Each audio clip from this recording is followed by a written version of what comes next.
Good morning. This is so exciting. We are kicking off our tech and innovation community episode for leveraging low code this morning. Before we get started, I want to thank those companies that support the tech and innovation community. I also want to thank our global sponsors of Mass TLC that support everything that we do throughout the year. Without them, none of this would be possible. Before we get started, I want to take a moment and introduce our speakers today. So I'm first happy to introduce our moderator, Sunil Muduli, who's a senior enterprise architect at KPMG's consulting practice, and his expertise around architecture and transformation has helped a number of enterprise companies plan, execute, and realize the value of digitization. He is going to be joined today by CIO of Quickbase, Deb Gildersleeve. As CIO, Deb not only sets the overall vision and strategy for the technology organization, but also is at the forefront of the movement of enterprise CIOs embracing no-code technology. She previously served in IT leadership roles for Gartner for 12 years. And Louis Giraldo, Regional Vice President, Value Consulting Americas at Outsystems. Louis has 20 plus years spearheading business and technology solutions that accelerate digital transformation, helping to grow market share and improve customer retention strategies. It is now my pleasure to turn it over to Sunil. Thank you, Sarah. Good morning. According to Gartner report, 91% of the organizations are engaged in some kind of digital transformation. Now, depending upon what the digital initiatives are, there could be various of barriers, but three are the most common barriers. The first one is the expensive modernization of the current landscape, which includes the dealing with the legacy applications and data. The second important one is slower adoption of new ideas internally and also adopting the new ideas or innovations happening outside in the industry. And the third one is the limitations in terms of responding to the changing environment in terms of business and the consumer needs, which boils down to just one important question for us. How can we build new applications faster while being open for changes and being cost effective at the same time? Well, the industry is very optimistic about a new approach to address this problem, low code, no code platform. According to Gartner forecast, low code market is expected to grow by 23% in 2021. The worldwide low code market size is projected to be around $13 billion. So this is good enough reason to spend at least 1 hour to understand what low code, no code is all about. So my objective in this session is to basically inspire individuals, companies, and business leaders and technology leaders to see if they can embark the journey of low code, no code. And the plan is to achieve that by having an interactive conversation with our two distinguished panelists, Deb and Louis. Deb and Louis, welcome. Yep. Thanks. Great to be here, Sunil. Wonderful. So, Deb, let me start with you. What excites you about the low code and why? Low code excites me for the possibilities. The fact that it's a tool that you can push out into your business organizations and allow the users that actually have the problems to solve them themselves. So you're only limited by their ideas and the problems that they need to solve. I find that a really exciting prospect. Wonderful, Deb. That's great. So it is estimated by end of 2021, approximately 75% of the application development will use some form of low-code, no-code platforms, right? Louis, in your view, what is the rationale behind this trend in the market? Yeah, so I think building on some points you made earlier, Sunil, I think what excites me, and kind of to answer your question, is that I think given the disruptive forces at play when you think about talent, time, and cost, and how organizations navigate through that, I think fundamentally what we're seeing is that there's, trying to fill the gaps of existing ERP and SaaS applications, and then that acceleration of customer centricity, right, and legacy modernization, and then through that is empowering the workforce to build, with more confidence, and I generally think infusing that automation across the business is key to Deb's point. So. Absolutely, absolutely. Now, before we deep dive further into this topic, I wanted to level set in terms of some of the key terms and vocabulary that is floating in the industry.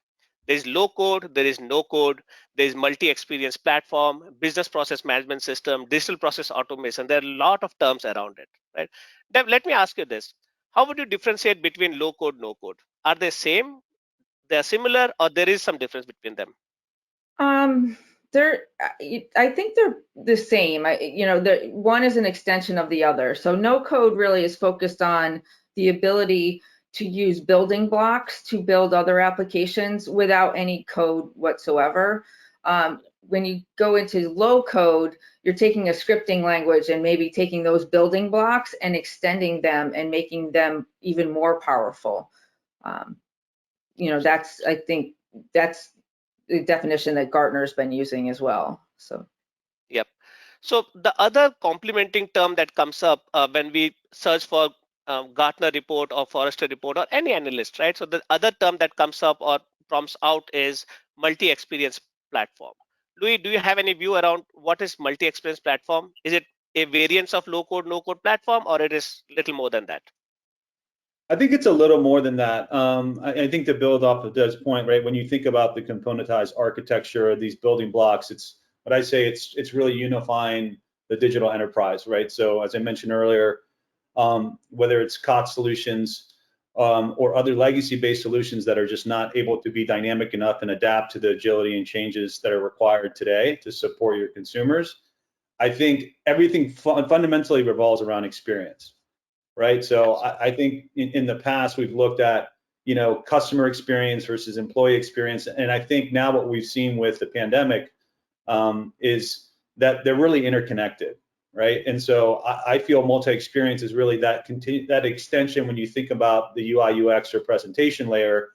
It's not just integration and automation, but it's then how do you extend that elegantly to that, to different users. And I think that's where you start to get into, do you build or do you buy? I really think it's probably somewhere in the middle, which you got to do a little bit of both to bring that experience together. Absolutely. Yeah, we'll talk about more on that point, Louis, in following minutes. The other term that has been around and people may be a little nervous about it or maybe a little excited about it, right, is the citizen development. Right now, I am as a technologist is very excited about it. I would love to see my business partners getting into the coding space and build their own applications. But Deb, let me ask you this: are we scaring our business friends there, or there's something to be really excited about? Scaring them by making them developers? Yes. I think with low code, no code, what we're doing is we're providing them the right tools to give them some of the skills that are needed. When you think about what a business person does, there's processes. If you can map a process, if you can build a spreadsheet, and there's been some pretty extensive spreadsheets built over the years, you have the concepts needed for a level of coding, right? And the low code, no code tools allow them to do that, without having to be formally trained in some of the, the more, extensive programming languages. It allows them to build some of those applications that they might ordinarily have gone to Excel or and email in the past, but it gives them sort of that framework that starts with building blocks, and then they code around it. So I think it's a great way to get them into development without having to be formally trained in all of the concepts of development. Absolutely. So the point that you are trying to make, Deb, is they have been doing some kind of coding in the past in terms of Excel file or automating the emails, right? What we are trying to do is formalizing it by giving them some tools and more modern ways of approaching the same thing. So one of the key questions that comes up all the time that I speak to my clients is, does the business people have enough time to kind of get trained and start building applications and also going forward maintain it? Or is there a handshake between the business and IT to kind of make it happen? Yeah, if I can jump in there, Sunil, Yeah. I think to build off of Deb's point, if we think about the root cause of citizen development, right, similar to no code, right, some of these terms can be marketing in nature, right, to try to represent what's underneath, like what is the forcing function that's happening And so there's a shortage of talent, right? And companies are trying to figure out, do they insource that talent, or do they outsource, or do they do some combination thereof?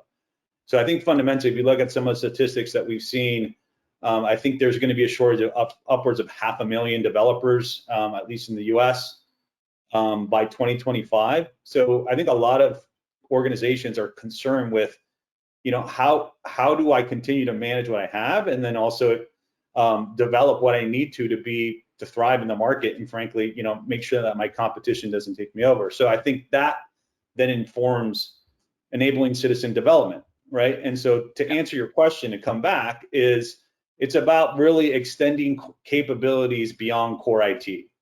Right. And what does that look like? So there's sharp edges around that, of course. It's not throwing it over the fence and say, good luck, strategic ops or analysts, go figure it out. I think it fundamentally looks at the concept of low code, no code is about rapid prototyping and continuous integration and development, right? So through that process, there has to be more collaboration between IT and the business. I think over time, we will see that there's more of that autonomy from those different players outside of core IT. But what we're seeing at Outsystems fundamentally is that it's about driving closer collaboration, and the user feedback and the whole experience between the business user, let's say, and IT has to be tighter, right? Because now you're able to build within weeks instead of months or years. Absolutely. So it's basically not about delegating the application development to the business. It's more about how do we enrich the collaboration that has been lacking for so many decades, right, to kind of take it to the next level. Point taken. So I think we have understood all those various terms in terms of low code, no code, the citizen development, right? For the sake of this conversation, we'll stick to the term low code, which probably represents everything that we are talking about, right? Now, moving on to the next segment that I wanted to get into, 96% of the CIO reported increase in demand or in terms of digital products and services during this pandemic, right?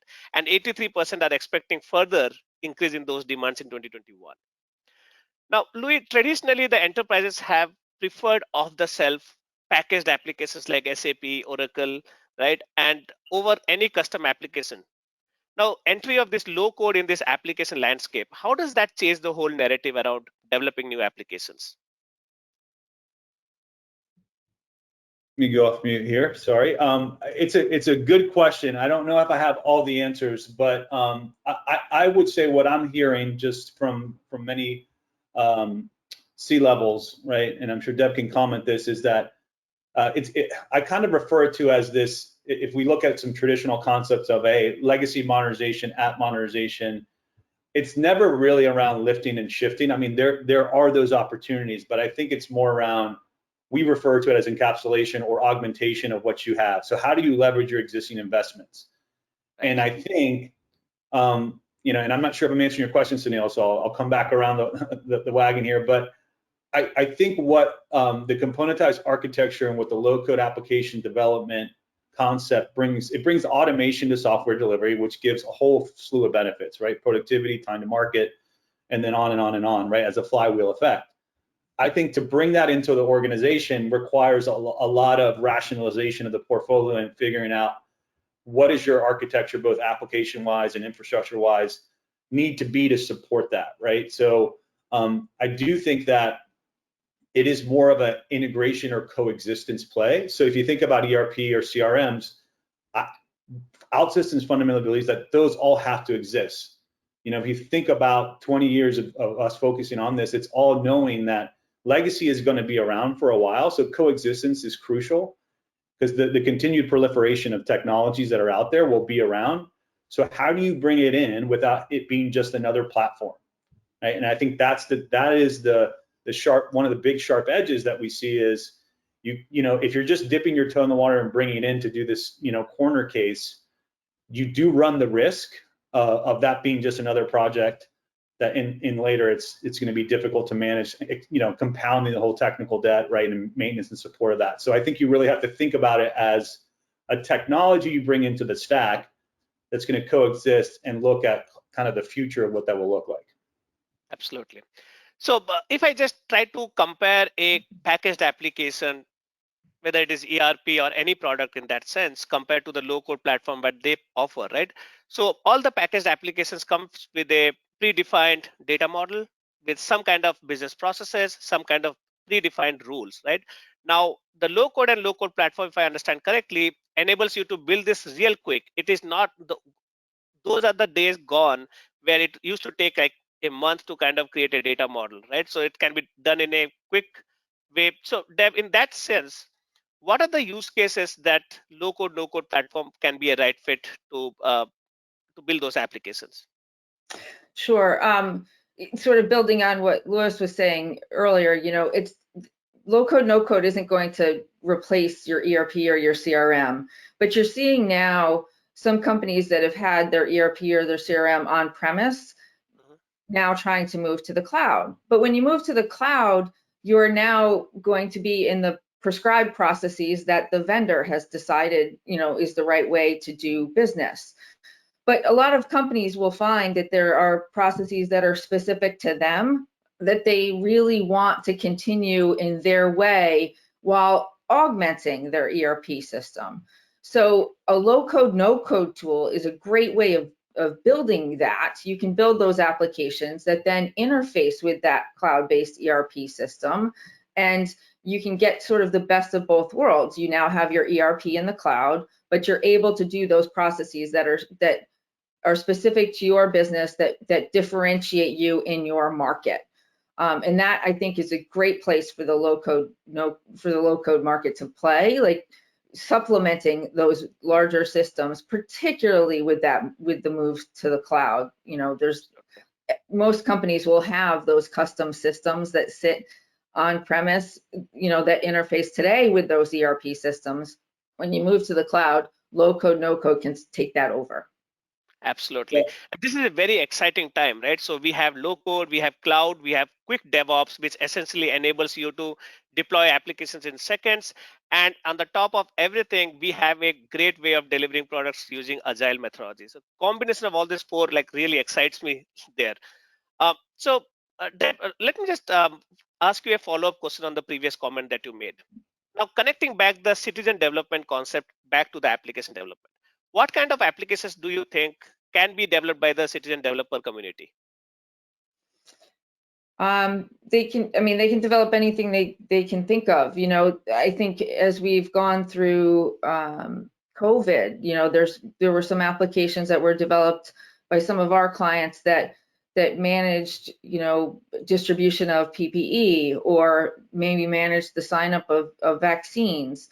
Those are things that there was no application for before, but a low-code trained business user had some involvement in that development. So I think, again, going back to something that Louis said, was the way that this works best is that your citizen developer and IT work together. Like, this is not, you don't just give them this tool and say, okay, have fun.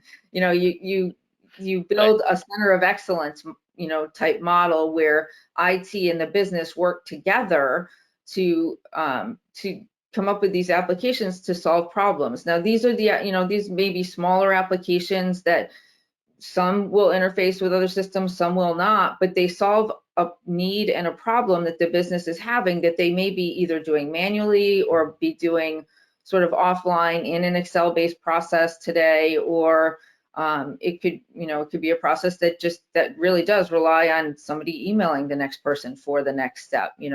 Those are the kinds of things that low code is great for building. Absolutely. So Sunil, go ahead, Louis. Yeah, if I can, and just to build on kind of that that description, I think when you look at some of the utilities or use cases, right? If we start kind of at a higher level and then drop down a bit for a second, there's leveraging the applications that are already in place and providing a services or AP layer to extend and optimize sort of the front end. And then there's the rebuilding or rewriting from scratch, right? And then there's the replacement. So I think those are three. And then if you think about, back to your question around citizen development, Deb's point, you can really build anything. I think what I'm seeing is that there's a lot of quick wins relative to corporate functional applications. So for instance, HR, sales, marketing. I won't get into specific, but back to the points around filling in the gaps of, HCM, ERP, CRM. I think there's plenty of customization for organizations to drive the right experience, either internal or external to their users. So I think that's a really, really, common set of use cases that we see where the business obviously can be very involved. And then some others, before we get into like any sort of industry related ones, are kind of on the order management, inventory management, kind of on top of commerce, right? So as you think about driving more of a digital first strategy, right? Mobility in that respect is crucial, right? As you think about a large network of people transacting on applications nowadays. So we're seeing a lot of these older, for instance, manufacturing, supply chain, other companies that are starting to look to low-code application development as a great way to extend, as Deb mentioned, those capabilities and drive more transaction volume and quality assurance along the way. So. Absolutely. So when I speak to my clients, I have been seeing, even though we are talking about coexistence between the CRMs, ERPs, and the low-code platforms, but I have seen a lot of places where the companies are now trying to experiment to build some component, if not the full thing, of CRM on the low-code platforms, right? So which is a great, exciting thing. So it kind of gives me an impression that anything can be built on low-code platform. Now, let me just verify that hypothesis. Luis, so in your point of view, is there any use cases that the industry or companies should be cautious? Maybe the low-code and no-code platform is not the right fit? Yeah, it's a good question, because it's kind of to your point, Sunil. I think you're not really alluding, but you're touching on a point: is it too good to be true, right? And yeah. It's kind of the blessing and the curse of, well, you can solve any of the problems, right? And so then the fundamental question is, okay, well, where do you start? Or what do you focus in on versus what do you keep away from? I don't know. I'd be interested in Deb's comments on this one, but I feel like, if you think about internal for a moment, I think anything related to workplace innovation or process automation, like RPA, BPM, all of that, I think is in play, right? Absolutely. I think as you get into some of the core kind of back-end services, I think it's more of a add-on and extension, so you're probably not using as much of the full stack capabilities in that respect, but there could be a play there.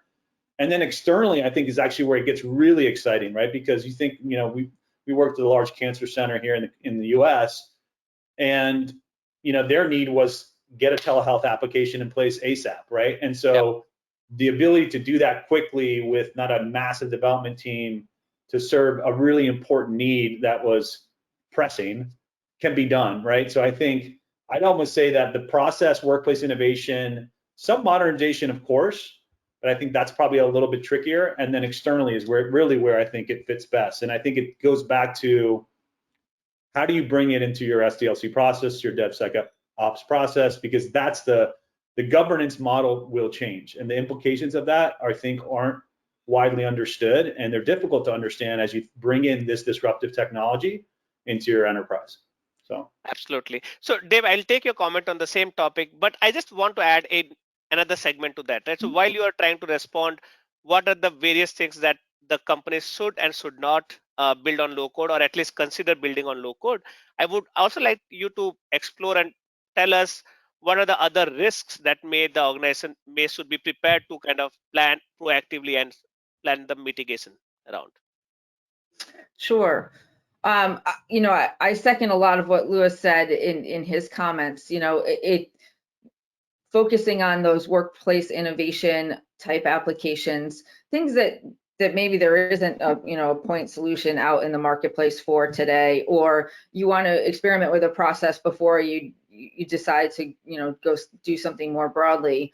But it can definitely be used for those workplace innovation items and things where you as a company are interacting with the outside. You can use it for broader applications in that may not be the best use case for it. Like rebuilding a CRM as an example.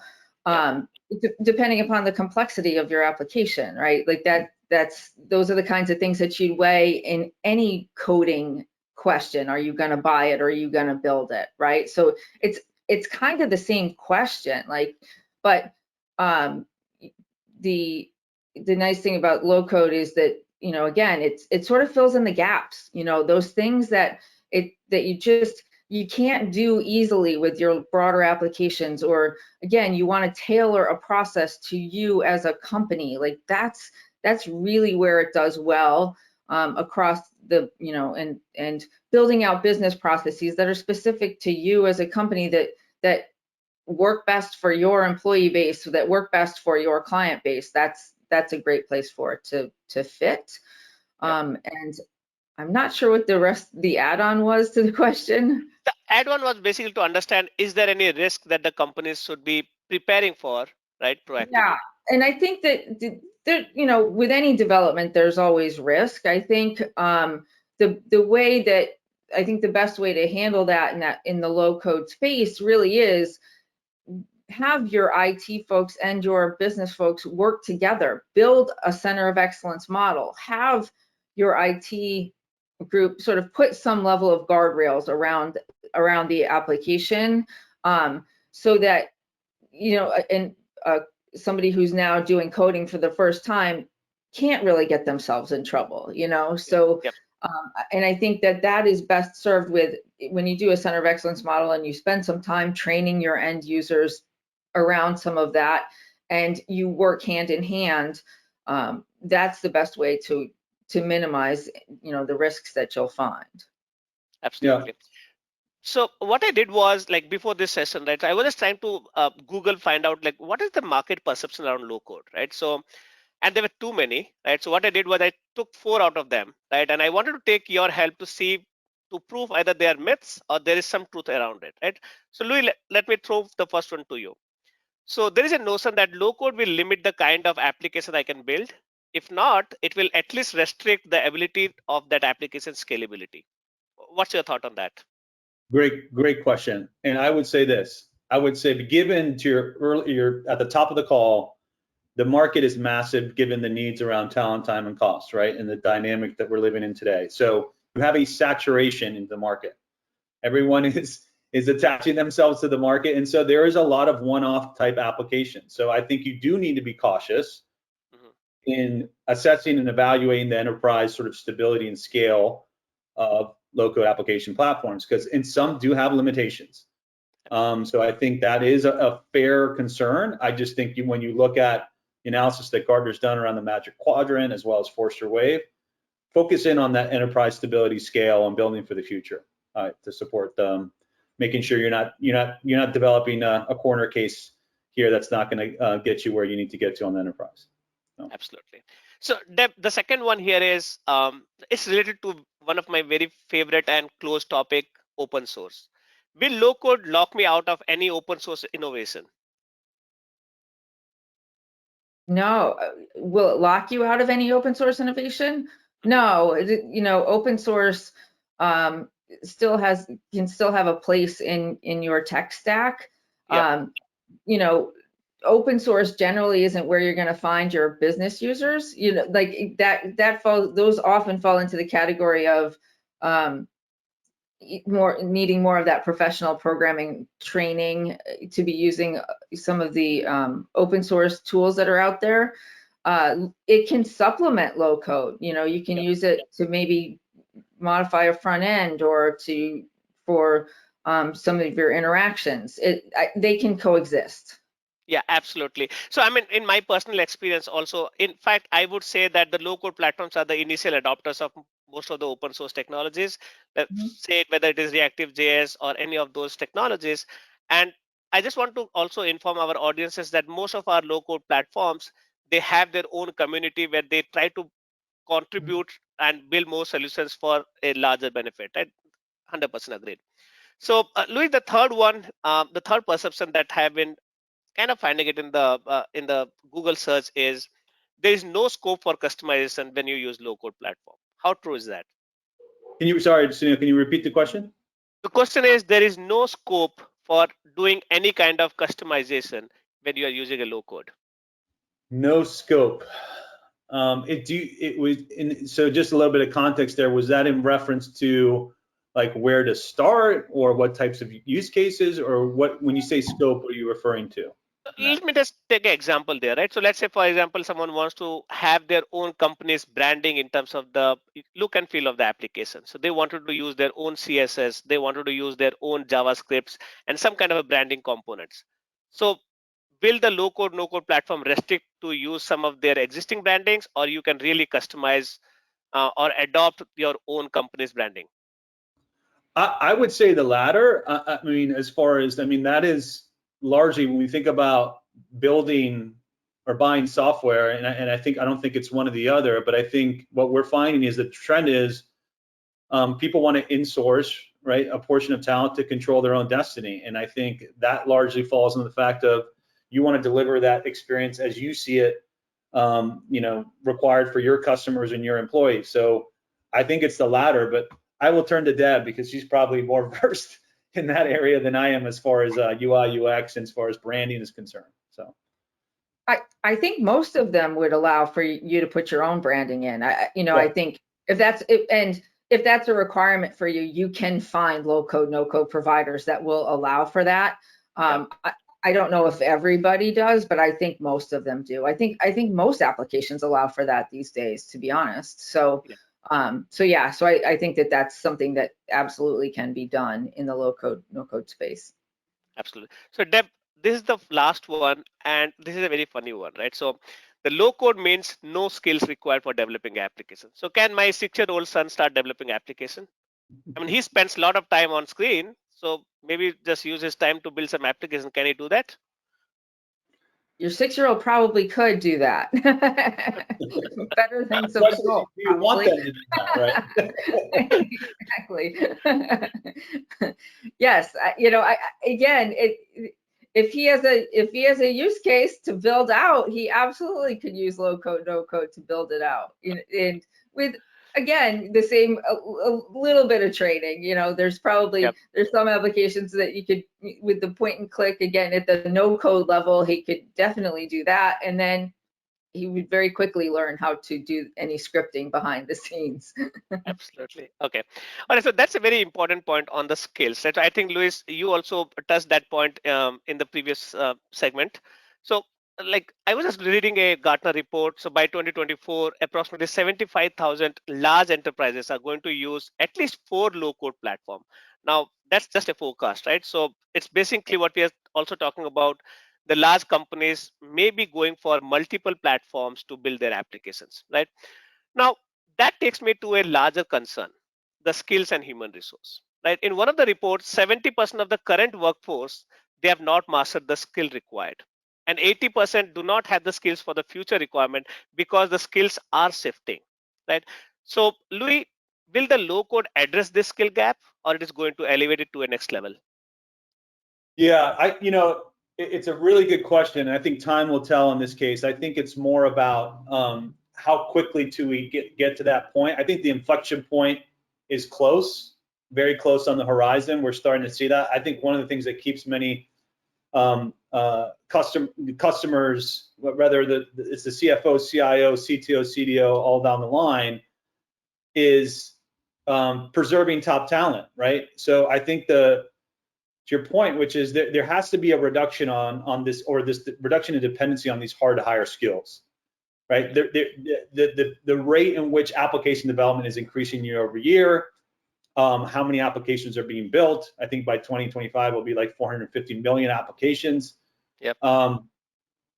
There's the sustainability is not there to have that all centralized in core IT, because they'll never burn down the backlog. So it'll be a never-ending chase to the bottom, right? So those companies that will thrive and frankly survive are the ones that will be more, so you've heard the term digital divide, the ones that can actually extend those capabilities quicker to outside of core IT. And so I think, if you look at what's required there, I think you have to look within to your own organization based on your processes and things. And do you start to extend that to operations? Do you start to extend that to analysts? Those that are really in touch with the day-to-day business, is that a place to start, right? And so I don't know if I'm answering your question, but I think that there is a focus that needs to be done around what is your strategy around what you want your operating model to be, and how do you extend those core capabilities to folks outside of core IT to support the applications you need, not only for this year as an example, but in the future. Because if not, you run the risk of being irrelevant. Absolutely. So, Deb, I think you mentioned about the Center of Excellence for the low code, right? So let me just try to deep dive a little bit more on that point. So what can the companies do to build that Center of Excellence? And what additional things that the companies should do to kind of make sure that they have enough skills and talent to take the maximum benefit of the low code platform? Sure.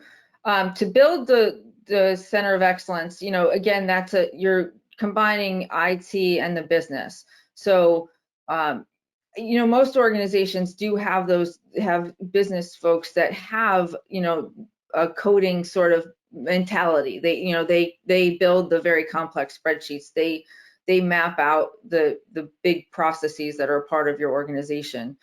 Bring some of those folks into the Center of Excellence and start identifying where low code can, work for you as an organization, and have IT support the business in those first couple of applications being built.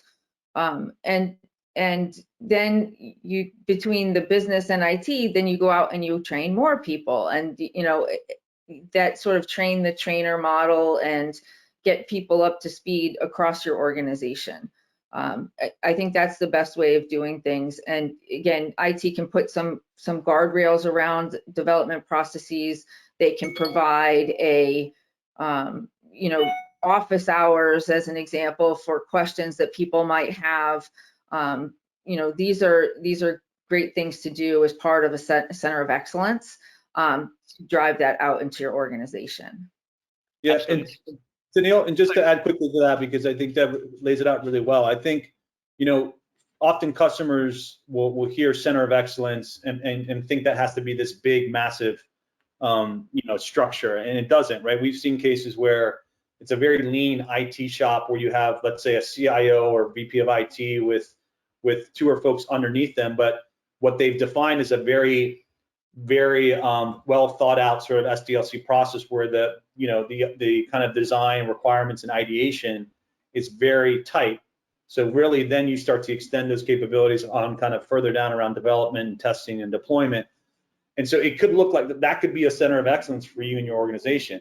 Others are going to look at maybe across 7 different product lines that have a subject matter expert in each that is kind of the go-to low-code application development guru, and then you have sets of standards around quality assurance and other things of what can be built versus not, and who has those capabilities to do so. So I think it can really vary, and I think that is the tricky part here we're talking about, which is you have to think through that governance to figure out how you absorb it within your own organization, because that operating model could look very different for different companies. Absolutely. So what I'm kind of getting a sense here is the Center of Excellence concept itself may require a slight different variance for low code. It is not more about centralizing, it's more about building a community of people working together, right? So I want to believe that there are some individuals who will be listening to our broadcast and webinar, right? So is there any advice, Luis, you want to give for the individuals to kind of prepare themselves for this new challenge and opportunity related to the low code? Yeah, I think so. It's a really good point, because we're seeing folks.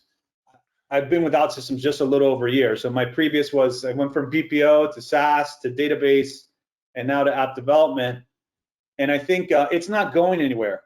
I think it's here to stay. Now, more to be learned as far as successes and stuff, but we're seeing a lot of traction of companies looking at it, as you mentioned, as part of their technology stack. So more and more investment is being played out.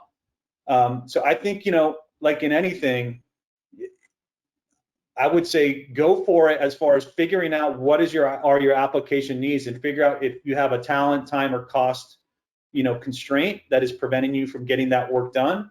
And I think fundamentally shifting, if your organization spends a ton of time on maintenance and support, I think Gartner proposes, 48% of time is spent on new projects versus 52 on maintenance and support. You have to, basically swing that pendulum the other direction to stay current or relevant or even survive in the marketplace. So I think the time is now to look at this emerging technology to figure it out, right? And I think, you know, Deb and Quickbase and Outsystems and others can help guide you as far as where is a good place to start. So I think the time is now to experiment. Rather fail fast than look, you know, 2 years ahead and say, oh, I should have looked at that. Now we're even further behind the 8 ball, and we've got more technical debt and all those other things that nobody wants. So yes, I just want to inform our audience that most of the low-code platform, they do provide you some kind of a sample environment for you to go and play around. Most of the platforms also provide some of the trainings, which is like super interesting, right? So you can really go and self-servicely learn those new skills and use it for your companies. So I want to believe that this great conversation must have definitely sparked some kind of inspiration, or at least generate some interest for the business and technology leaders around the low code, right? So Deb, let me ask you this. If a company wants to start the journey on the low code and they're very new to this idea, right? What's the starting point? I think you start by identifying where it can help you. I think if you want to have the problem and bring the tool in, not have the tool searching for a problem to start. So I think if you can identify some of those key areas where, if you were able to automate the process, if you were able to, store the data in a central location and do reporting, if you've got any of those use cases, then you start looking at the low code, no code market and figure out which tools most closely map to the issues you're trying to solve.